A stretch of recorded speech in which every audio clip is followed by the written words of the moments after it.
Welcome to Mortified, the Friendship Quest, a podcast where two Twitter friends recommend media in the hopes the other will like it. This week, we listen to my second favorite Imagine Dragons album, Smoke and Mirrors, and discuss our musical tastes and the soundtracks to our lives. I'm Aaron. And I'm Leyla. And Leyla, so this week, as I just said, we both listened to Imagine Dragons' 2015 album, Smoke and Mirrors, the deluxe edition, I believe. And this was sort of an attempt to sort of get into your specific musical taste, as well as just like sort of a way to try to articulate why I like this album, even though I don't think it's Imagine Dragons' best album, and also just like talk about why I like trash music. But yeah, what were your thoughts on Smoke and Mirrors? So as you know, I spent a long time thinking about how I wanted to do this to get like the cleanest impression. And ironically, the thing that I came up with was like, okay, if this is an album that I can deep clean my kitchen to, then I will certify it as a catchy album. And my kitchen is clean as hell. Excellent. Like, I scrubbed that baby down. It was some good shit. It's one of those things where I have to be in a certain mood to listen to certain things, and I wasn't really in like a very upbeat mood this week.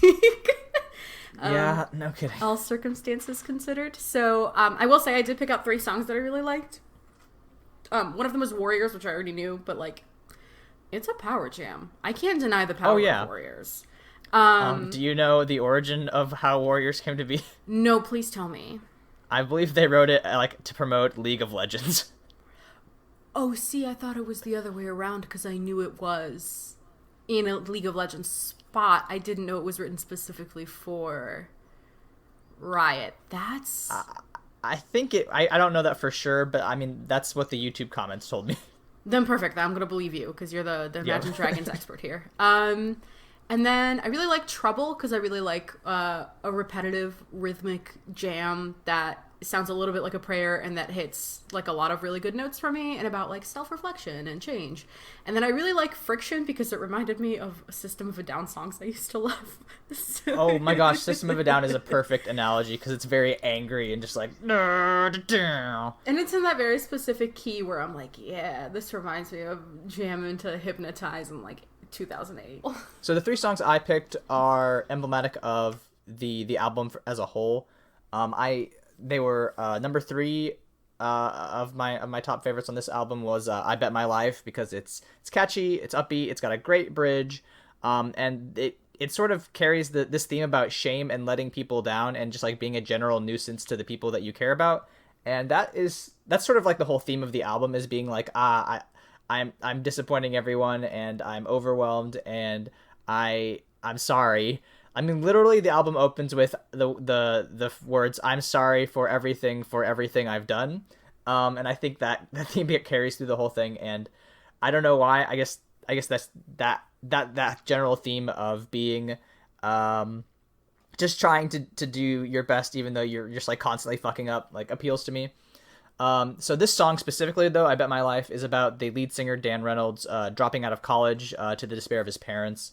And I mean, I think everybody can relate to being a disappointment to their parents. But like, I found a quote on Wikipedia that was like, he did this interview where he said, I was debating between being a musician or joining the FBI. I'd been to all the FBI seminars, and his mom sat him down and said, would you be okay if you had to shoot and kill someone? And he thought about it and said, I'd probably prefer being in a rock band. So like, you know what? Hell yeah, Dan Reynolds. I'm glad that you're not a cop. And Dan Reynolds specifically, yeah, it's a weird thing. He's a very interesting character. Like, he is a practicing Mormon, but also, like, he still raises money for, like, queer youth. He actually made a documentary about queer teen suicide in Utah. And, like, when that Brigham Young scandal was a thing a couple months ago, he was, like, vocally in support of the students. Like, he's a very interesting character. I just feel like I Bet My Life would be the intro song to the anime about my life. My second favorite is Polaroid, because I'm a sucker for AABB rhyme schemes. I was doing another podcast with my friends where we also reviewed an album this week, and I just, if you got two words that rhyme followed by 2 different words that rhyme, I love that shit. I think that the lyrics, even though they don't like make a whole lot of sense, I really like this. Like the genius lyrics describe this part, like where he's talking about I am the color of boom, as like having a personality like an explosion, even though it like never arrives. And I mean, the lyrics are goofy as hell, but I still love him. I love the way that he delivers them. I love Dan Reynolds' voice in general. The hook is so good. Love is a Polaroid, better in picture, never can fill the void. Just yep. That's for me.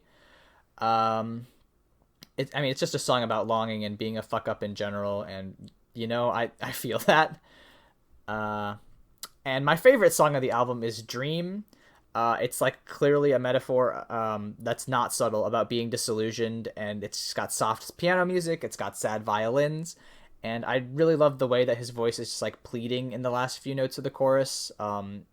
He just like, I want to dream, leave me to dream. I really, really love that.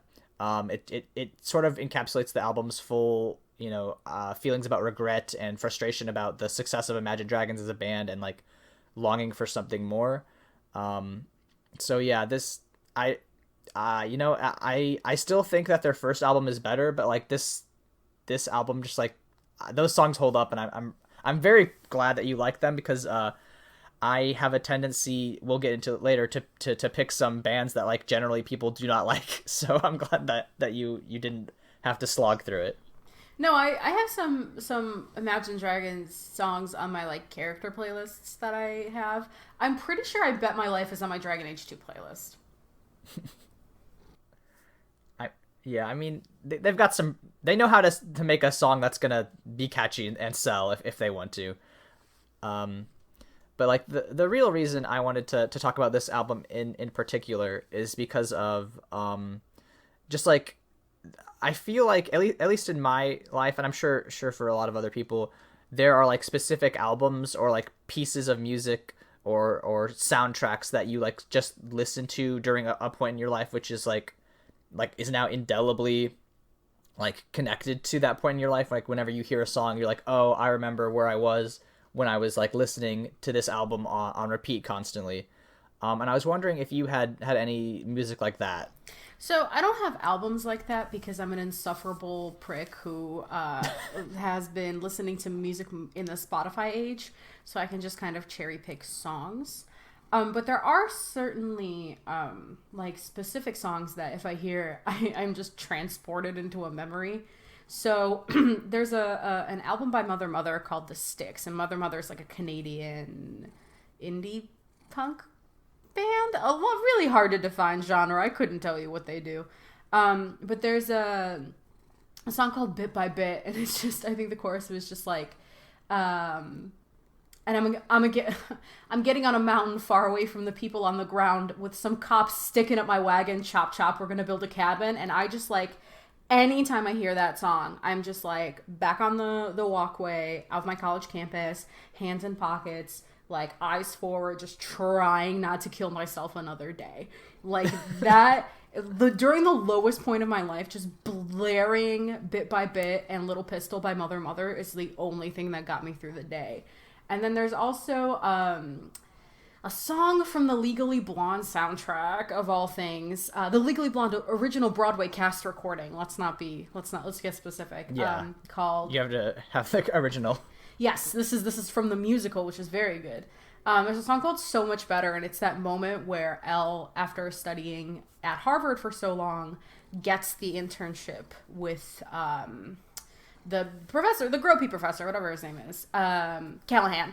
And it's just this song where she starts out really sad, and she's like, oh, I worked so hard, and like all this time, like I did all this planning, and I guess this still isn't enough. And then Warner like taps her on the finger and shows her name on the list, and it's this giant fuck you of a song where she basically tells Warner like, hey, remember all those times we fucked in the hot tub? Like this feels so much better than that. And there's a part in I think it's like the second verse, where she says, she calls her mom, and she's just like, it's just like, oh, who else can I tell? Mom will drop on the floor. And she calls her mom real quick. And like, I remember towards the end of college when like I knew I was going to flunk out and I knew I was going to disappoint my mom. And like that, I remember just like I would take drives late at night when I was having panic attacks, and I would just get in my car and I would blast that song and I would just cry for like miles. And yeah, and I listen to that song now, like it's perfectly catchy. I drive to it, but like it's just one of those things where sometimes I'll remember like, oh, this got me through flunking out. So yeah, there's definitely songs, but I was trying so hard to think of like, is there an album that like in its entirety that hit me at the right time? Like there's albums that I love in their entirety, but none of them really ever came to me in a timely manner. Like they all just kind of, I'll go back to songs that will hit differently at times. Like, but I couldn't think of an album that I would really like resonated with wholly for a specific point in my life, but there's definitely songs. I'm one of those people that'll listen to the same song over and over again. So it was just like an interesting thought exercise. It took me a really long time to come up with something. Yeah. I mean, I'm definitely glad that you were able to come up with something and share that, because that is definitely interesting. It's sort of the same. It's sort of the same thing that the reason that this album is important to me, in a way. Like, when this album came out, I was 20 years old. I had just turned 20. It was the spring of 2015, and I was in a place. I was in nursing school. I had just gotten into nursing school. It was our first semester, and it was a weird place where I feel like I started to become like less of the person that I had been in high school and more of the person that I am now. Like I started realizing like that I wasn't going to probably be the smartest person in my nursing cohort, because like the classes were very difficult and I was surrounded by people that like actually had experience with working in healthcare and like were generally pretty sharp. And like this will probably be a fun reaction. I was like getting less involved in the fraternity I was in during college, because as the people who know me would probably not be able to tell, is that I don't look like any sort of person that would be in a fraternity at all.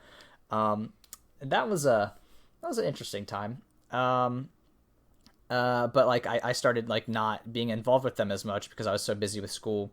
But I was also doing this project with like a local like mental health, like healthcare network, where we were trying to like put on a symposium for college students like on campus. And like I feel like that project in particular has messed up my own mental health irreparably, because it was like one of those where it was like everybody was just like not wanting to do the project, and like I had said like before, like I was going to help with this project because it was through my fraternity, and I was like, I really don't want to be involved with this. I'll help if somebody else takes the lead, definitely, but I'm not going to lead the whole thing. And like there were like 4 or 5 other like organizations that were supposed to help with it, but it ended up being me, like just me doing all the work. Like and I remember specifically, like, because this is also around the time that Taz had come out, the Adventure Zone. And like I remember like we had to make buttons to help promote the event, like little like buttons that you pin on. And I remember like sitting and listening in like this weird room in the student union. Like I was listening to Taz by myself, like with this little button machine. Like it was the episode where Taco and Magnus and Merle were all fighting the ogres in the Bureau of Balance. So it was like still pretty early. Like it was their initiation mission. And I just remember like listening to that while putting these little buttons together. And like I probably did like 300 out of the 500 buttons we needed. But basically, that's the album that I was playing. Like there's also specifically I remember this album because that song, what was the song you just said? Friction. Like that was the song that I blasted like immediately after this really like there's this nursing clinical that we were doing, and it was like the first simulation that all nursing students do. The situation is like you're supposed to be giving what do you call it? What's that drug? Morphine to a patient, but like the sim proctors intentionally make you, they tell you the wrong order, so you'll overdose them. And like since it was our first simulation, like we had no idea what was going on, so like they it's like in a pretty sophisticated lab. Like they had like a relatively lifelike dummy, so like they once you actually inject the medication, like they have like a vital sign display up, and they like show that their vital signs are dropping and like that this person is dying. It's like it's the first simulation that we all do. So it's a bunch of like really scared 20-year-olds being like, hey, what the fuck? And like they tell you like, oh yeah, you know, you fucked up, and like this is the first lesson is that if you don't know how much medication you're giving to someone, you have to check it, otherwise you'll kill someone. And like, I mean, it was an important lesson. I'm glad they taught it, but also it's just like so bad to come out of that clinical and be like, huh, well, I guess I'm a fucking murderer. Cool. And I just remember blasting that song, Friction, as I drove away down 7th Street, just like really angry and upset at myself. And I don't know. I feel like music has such a weird way to bring you back into your memories. Like, I don't know why, but it feels like you form a stronger emotional connection when you have some music to listen to. So that's where that album hit me in my life, and I'm glad it did, because it is a way to help you process your weird, complicated feelings. So that album is important to me because of that. Like it's this. I've only bought a couple albums in my whole life. Like the last album I bought was Linkin Park's One More Light in 2017. So like every album I buy, like I do generally try to listen all the way through like several times. So like that's why this one was in particular was important to me. But in general, do you want to like just talk about how you discover your own music and like what helps you shape your own musical taste? Yeah. So I mean, as a quick background, is like we touched on this previously, but I'm super Russian. I'm a Russian immigrant, and my people have a specialty, and that specialty is just like music and sad poetry. I come from a very long line of, culturally speaking, gay, sad composers and poets. That's just kind of what we're famous for as a nation. So I I really love sad poetry, and I love sad music, and just like as a fact of culture. And on top of that, I mean, like you, studied violin for a really long time. I'm teaching myself piano now. So I have a pretty keen ear for melody, too. I cannot get into the full extent of this story. But, like, one day I was watching Nailed It, and there was a theme on there, and my brain just started automatically going through the opening scroll for Beauty and the Beast. And I'm like, okay, I know for a fact that this song was sampled in the opening overture of Beauty and the Beast, a film I haven't watched in years. And nobody would believe me. And like 3 days later, I heard it again at the beginning of a podcast, and I went ape shit. And I dug down deep enough to figure out that it is the Saint Saëns rendition of, the Saint Saëns composition of Circus of the Animals, which was sampled by Beauty and the Beast in the opening overture, and I was correct, and I wasn't having a stroke.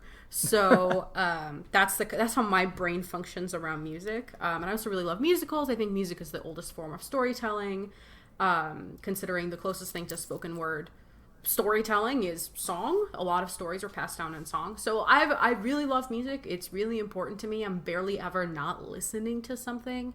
I blast music at home, in the car, all the time. I don't do silence very well. So I generally nowadays, I would say I would find new music through like, Discover Weekly is a good one for me. But sometimes what'll happen is like, I'll find one song on Discover Weekly and that song will be good, and then the rest of the album is trash. So I just have this like one decent song. Sometimes I'll find a really good album or an artist. Very rarely it's like friends recommending stuff to me, because my friends, I'm hard to pin down. So a lot of the time my friends being like, I think you'll like this song. It's just I'm like throwing spaghetti at a wall and seeing what'll stick. But yeah, that's generally how I like find music nowadays, or movie soundtracks too. A lot of my music came from like, in the early 2010s was from like the Twilight soundtracks, which slapped for no reason.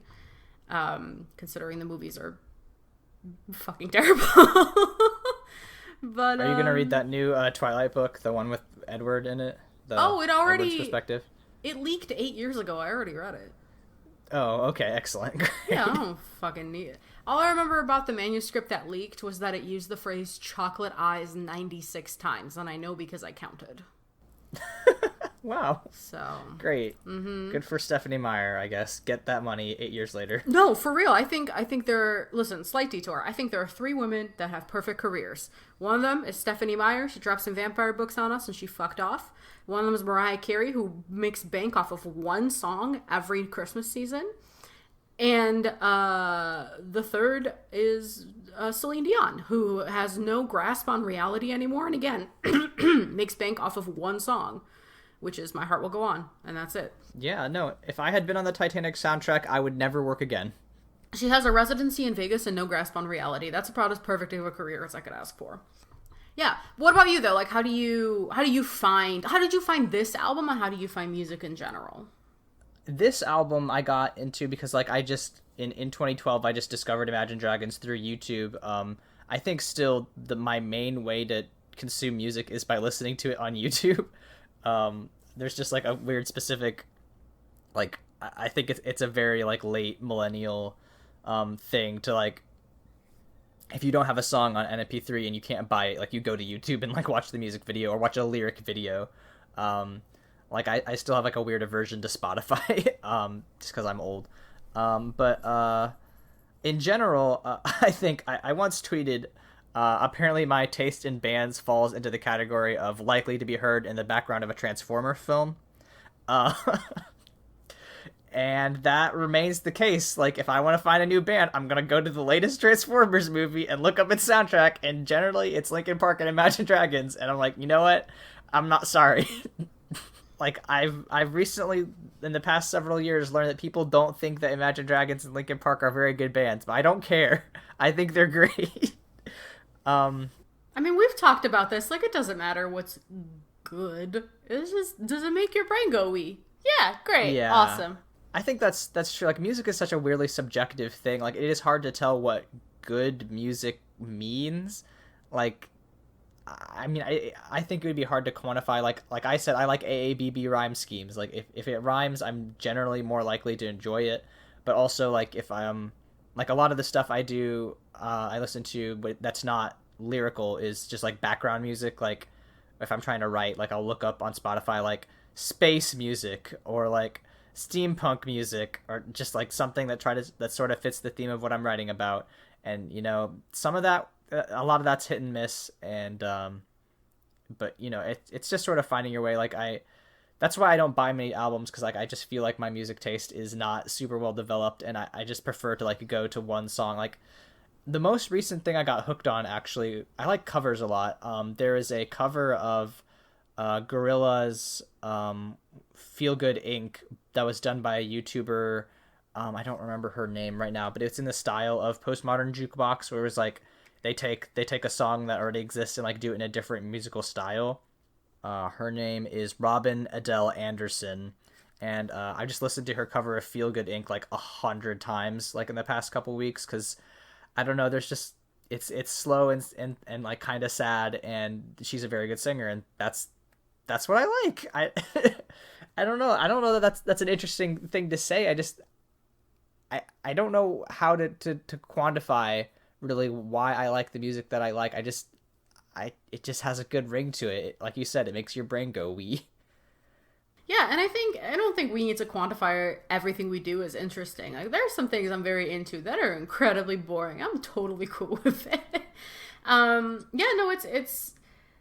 Yes. In terms of covers, like, I love covers. I'm a sucker for covers that are like pop songs in a minor key. Like, that shit. Oh yeah, hell yeah. Oh man, there's a artist I really love called Sleeping at Last, and he has these volumes of cover songs. He does a Ruby Blue that like breaks my heart.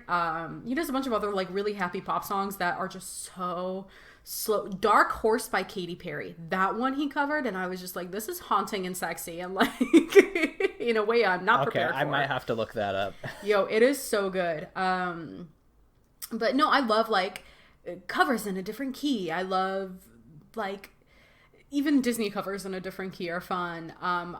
You know what? People say acapella sucks. Fuck you. I love acapella. I think it's great. Acapella rules. Acapella is slaps. I love acapella. I was always jealous of my friends who were in acapella groups. I think it's cool. I don't care what other people say. A Pentatonic's Christmas album is a very good Christmas album. I don't even like. Oh yeah, Christmas we own that. Music. We own that on vinyl, actually. Oh my god. Speaking of songs that are like, or music that's like, how do I put this? Not necessarily quote unquote good. There's an album that I love, that I own on vinyl despite not having a record player. It was gifted to me.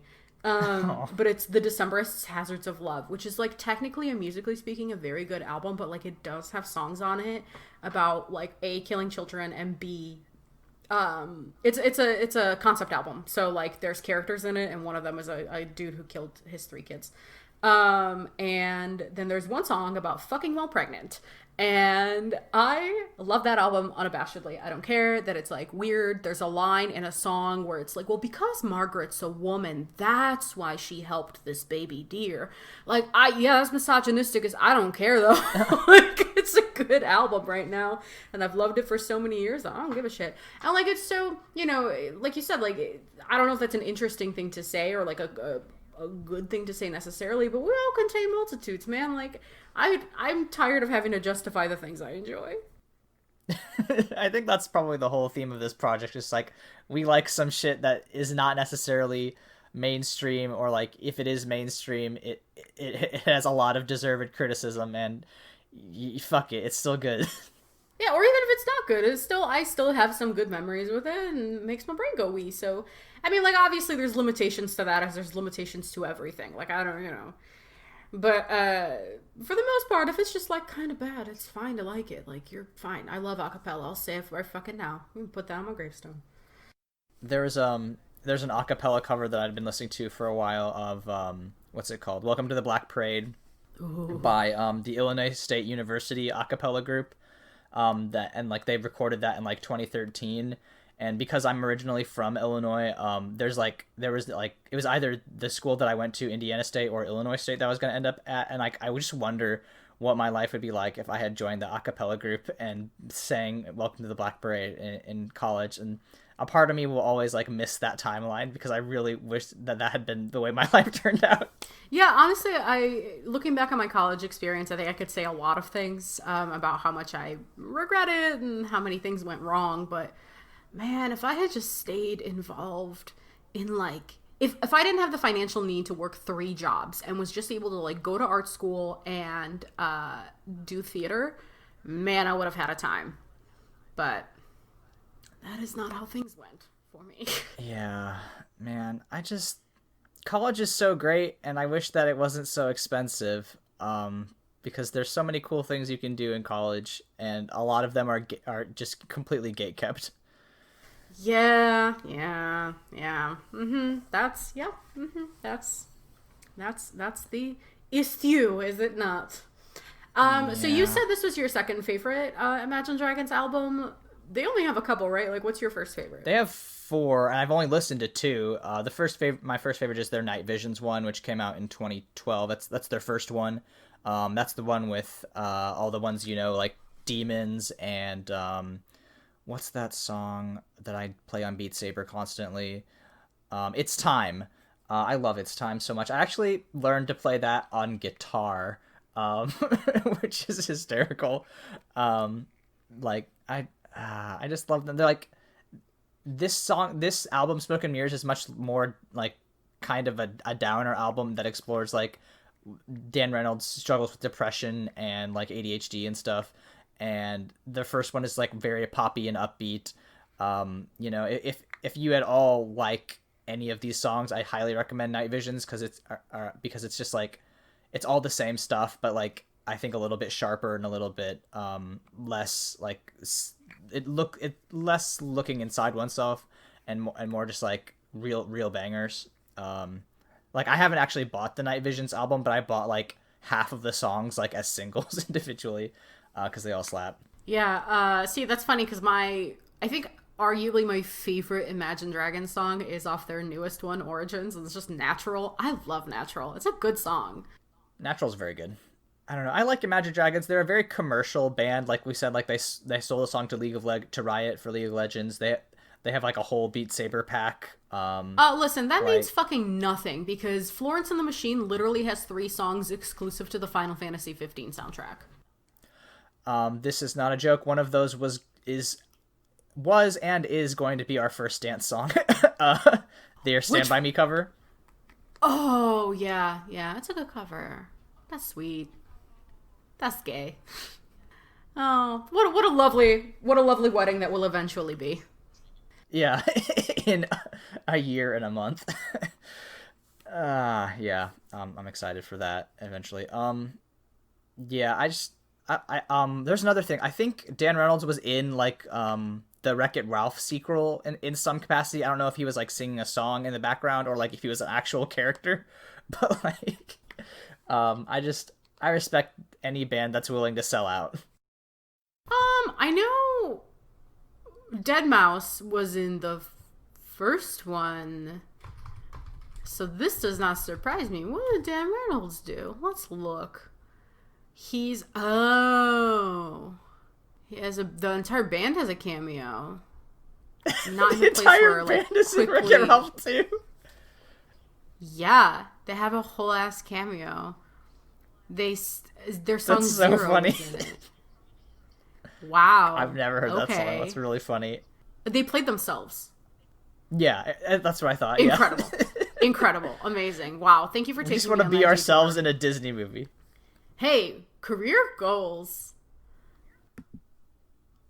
And I'm going to see that movie now. It was okay. You know, Disney has a problem with making sequels to films that probably shouldn't have sequels. And also making live-action versions of films that don't need live-action versions of themselves. Also, I wanted to ask you about that. You tweeted before about the live-action Aladdin that you didn't like it, and I fucking hate that movie. I like it. I think it's fine. And that's great. And you don't have to justify that to me. I want to know why you don't like it, though. Because it's terribly paced, really poorly shot, the performances were completely underwhelming, and the soundtrack sucked. And also, I hated Jasmine's shitty, like, I'm a feminist solos. Okay, that song did suck. I'm not gonna lie. I'm not gonna defend that one. That's pretty bad. I thought Will Smith was underwhelming, and I was disappointed, and it was 40 minutes too long. That's how I felt about it. I think all of those criticisms are valid, and also, I will never feel again the joy that I felt at the end of that movie where you hear them playing the Friend Like Me cover, and then just like from from the bowels of hell you hear DJ Khaled.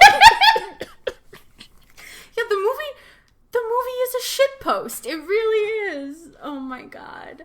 See, though, I'm glad somebody got joy out of it. Like, my grandma fucking loved it. My mom took my grandma to see it. My grandma loved it.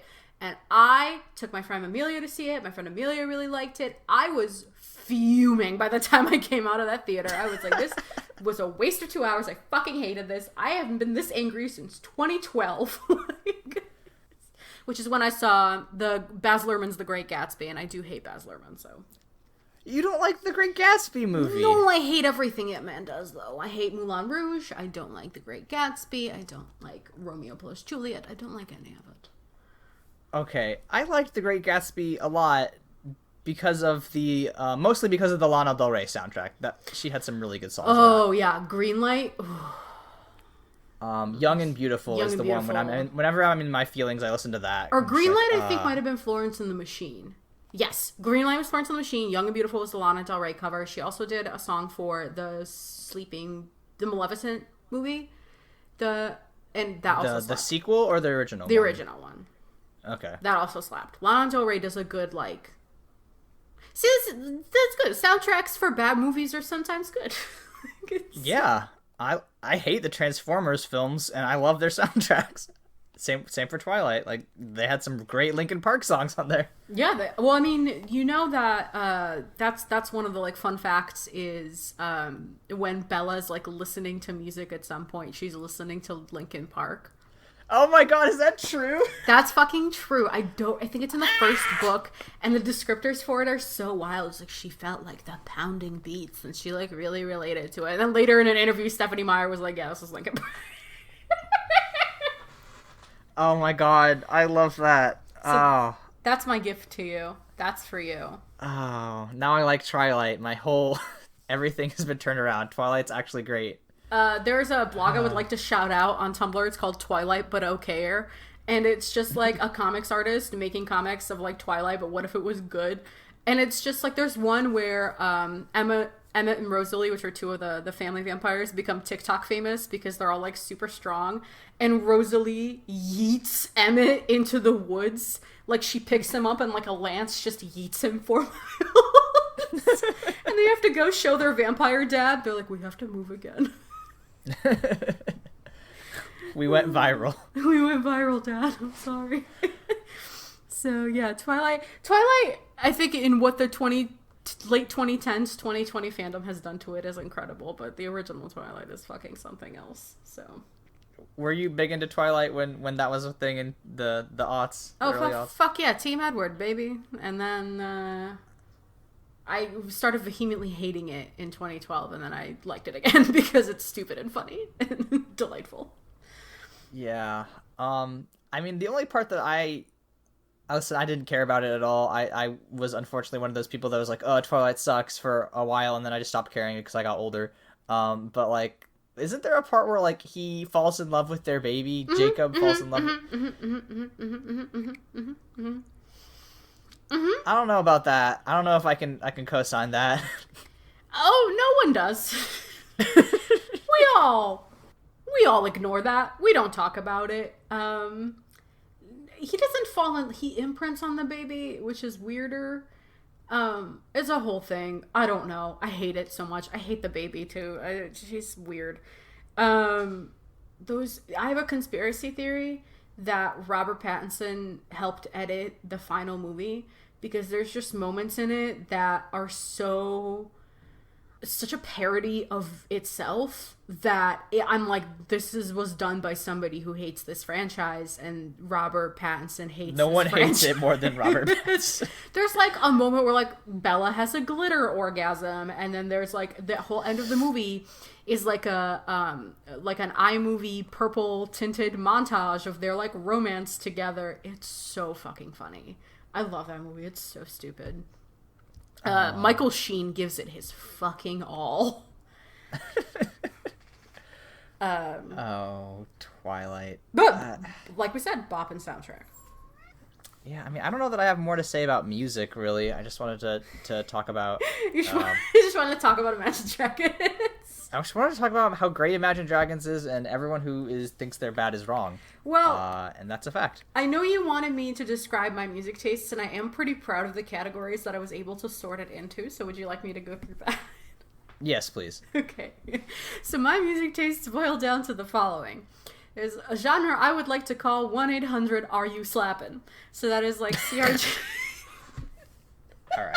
So that is just like Carly Rae Jepsen, the entire Emotion album, including the track Emotion, Beyonce and Destiny's Child, Dua Lipa's Blow Your Mind and Physical, and her entire self-titled album, slapped. Genre number 2 would like to call Rhythmic Mysteries, which are songs you probably have to look up the lyrics to, and yet they probably still don't make any sense. So like Alt J, like in the song Tarot, where he just starts listing off the numbers of pi.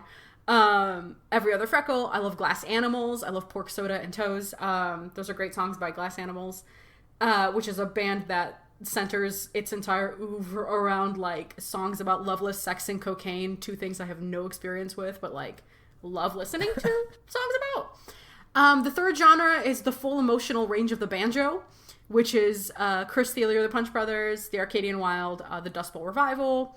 Fourth genre is very important to me. It's the Like a Prayer genre, and Madonna's Like a Prayer does qualify.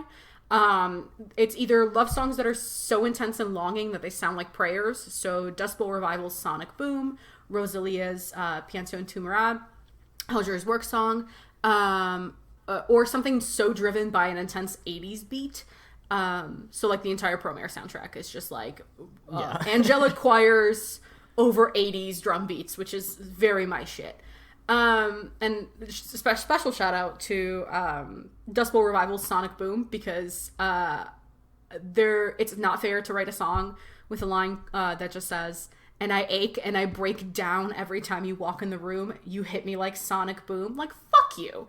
Wait, where did that come from? And then they basically scream it from a mountain. Oh, it's just a great song. I love it very much. So that pretty much is how, and show tunes. We can't forget show tunes. I love show tunes. That's a whole other episode. That's a whole... So that's pretty much my music taste. And I would say that the prayer one kind of blankets all the other ones because my favorite songs from any other genre tend to sound like prayers. I love that shit. It makes me smile, and I don't know, man. I just feel like I should be living in an apartment full of plants with like a constant mist with just like a 80s powered prayer music coming from everywhere. That is my goal, my dream. That is my vision of my Morticia Addams future. I hope that clarified some things for you, I guess, because you boiled down my taste in music to like Hozier and show tunes, which is apt. But there is some wiggle room for the full emotional range of the banjo, namely. I don't know that I can, actually form a coherent like playlist for you based on that imagery, but it is very powerful imagery, and I respect it. Oh, there it is. Great. This was a very insightful conversation. Yeah, I think so. Like, it didn't necessarily, focus too much on the album. That's not necessarily the point of this project either. So, like you were talking in the beginning at like how music is the oldest form of storytelling, and I'm wondering if you can elaborate on that further. Yeah, I mean, I don't know if there's that much more to elaborate on, but like, it's the closest cousin to the oral tradition. So, like, how do we pass down stories at first? We pass them down in the oral tradition, and then what is the best way to memorize a really long story? It's either a song or a poem. That's why we started making words rhyme. It's easier to remember the next thing if it rhymes. So it's just, it's one of those things that it's such an old form of storytelling, and like the first instruments would have had to be percussive, which, the beat of a song is the most important part of any song, and it mimics our heartbeat. Like, I think people have an intrinsic connection to music that they kind of forget about all the time. But I don't know. It's just really important to me, and I think it's good and very telling when people reveal their music taste to you, because as much as people shit on poetry, like, that's essentially what you're telling me you like. It's just like, here are the words that mean something to me, and the notes and rhythms that make my body respond in a positive manner. So I don't know. I think that's my expansion on it. It's just like, it's just poems set to a heartbeat, and that's nice. And I think people need to be more connected to that part of themselves. You know what? That is a great way to wrap this conversation. Do you want to plug your stuff? First, I have a recommendation for you. This one's also a little experimental, so I'm kind of sorry ahead of time. Well, hey, listen. Let's see. Okay, I would like for you to watch the anime Princess Tutu. Princess Tutu? I've heard of that. It's on, from me, probably. It's on Hulu. I'm happy to give you my password if you don't have Hulu. No, I got Hulu. Great. It's on there. Is anime about is a magical girl anime about a little duck who becomes a girl, and she has a crush, and shit goes crazy. I will say you have to kind of make it through the first like 8 episodes, and then it pops off. So just be prepared to half watch the first 8, and then it'll pop off really hard. Okay. How many episodes is it? It's only 25. Oh, okay. That's like 2.5 Borutos. That's nothing. 2.5 Borutos is half a Boruto. Not even half a Boruto. We did 67. Yeah, so you're fine. It's 25 episodes. It's a complete series. It's 2003 anime. It's delightful. It pops off in a crazy way. So I'm really excited. All right, I'm looking forward to it. Cool. All right, is it time to plug? I can plug. Yeah, go ahead and plug. All right, plug. I am still Leylses, Leylses, on Twitter, Tumblr, all of the ones, Instagram. It doesn't matter. I'm still writing my webcomic. It's astroheartcomic.com. And it's great and fun. And soon there will be a Ko-fi Gold where you can give me money for early access to updates. It'll be great. And that is my stuff. And you can find me on Twitter at AaronSXL, where I talk about coronavirus and bad Indiana politics. And you can find me on YouTube at Aaron S, where me and my friends do another podcast where we talk about Christian media. We just talked about the Casting Crowns first studio album, and that was a genuine delight. If any of you have a desire to listen to Christian music, or at least dunk on it. All right. Do you want to wrap up with your favorite Imagine Dragons lyric? Yeah, okay.